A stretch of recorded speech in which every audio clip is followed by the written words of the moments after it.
Sparking Zero drops in 6 days. 3 days if you have the early access. 2 days. And this video is for everything you know about the game before it comes out. Or at least everything that's covered. This game has an insane amount of hype, being the #1 sold game currently on Steam and PlayStation, and it's not even out yet. I'm so excited for this, I fucking dressed up as Goku for it. I'm ready!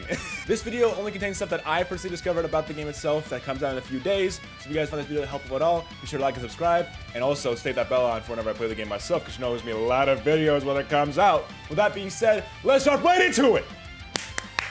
Is that good? No, it's good. I look so... Now, if you're under a rock or don't know anything about Dragon Ball, let me explain quickly what Sparking Zero even is. Sparking Zero is the official continuation of the Dragon Ball Budokai Tenkaichi series, which started way back on the PlayStation 2 in 2005.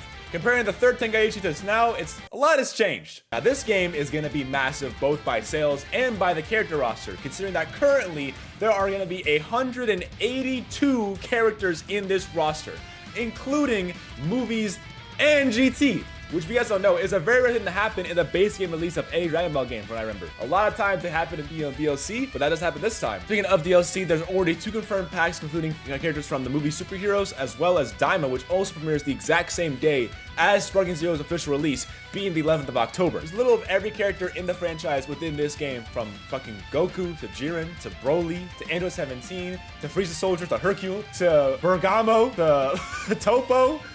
No Bio really, though. That's the only movie they didn't count. Thank God, by the way. I fucking hate it. There's also Kid Goku as being the only original Dragon Ball rep, which I think is pretty cool. However, I hope in the future DLC packs they include more of that, because I think it'd be cool to have maybe, you know, some Demon King Piccolo or some Tao. I don't know. That'd be pretty cool. Now, one big thing about this game as well is that it's very canon focused, meaning that a lot of stuff that's from the characters in the franchise applies to the character styles in the game itself. One thing being noted, I've seen before, is that Whis' auto dodge due to having Ultra Instinct all the time, which, by the way, if you play Whis, you are officially a super bum! You are officially super bum status. I'm playing. But don't play Whis around me. I will get really mad.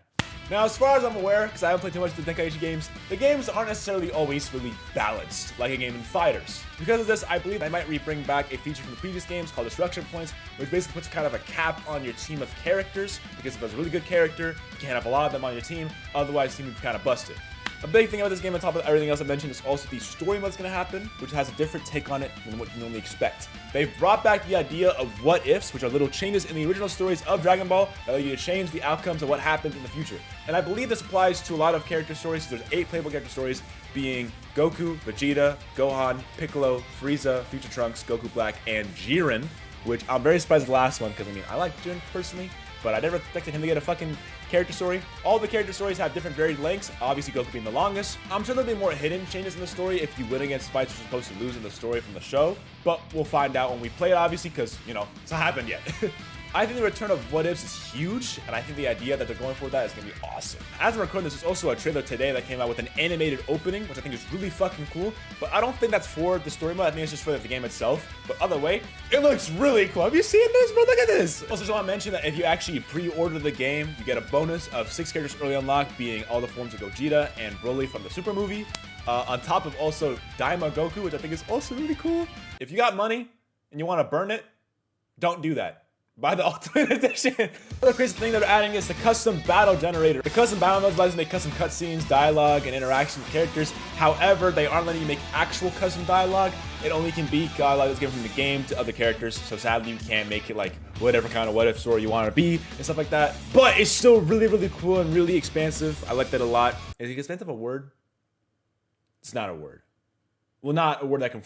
Never mind. You do a lot of edits and no changes with it, but the only thing about it is that if you post a custom battle, you have to actually be able to beat it so that you can actually post it. Think of kind of like Mario Maker or even Geometry Dash. We have to beat the level in order to actually be able to post it online for others to play. But otherwise, it's still really, really cool. But there are some returning things that might excite people a lot, like the idea of giants. And there's a lot of giant characters in this game. There's quite a few giant characters, most of them being in the action movies like Janemba. But there's also, of course, the Great Apes. And I forget his name, but the big... I should know his name. Big alien from Tournament of Power. What's his name? How do you pronounce that? Agnalasa. Agnalasa! Another thing that I think is really cool is called the tournament mode, which works in 2 different ways. If you're doing an offline tournament, you play with yourself, with other bots. If you do it online, it's with other players. At least I would assume so. I haven't actually played it yet, because, you know, I don't have the game.